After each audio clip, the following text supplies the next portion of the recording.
الرجل يجامع زوجته صدقة، لأنه يتعفف عن الحرام بأن يجامع زوجته في الحلال.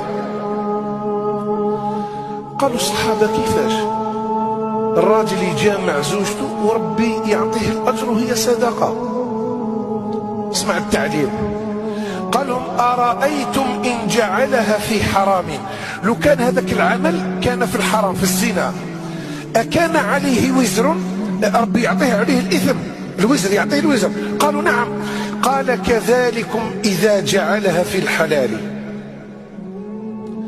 فنعبد الله بالحلال ونعبد الله بترك الحرام.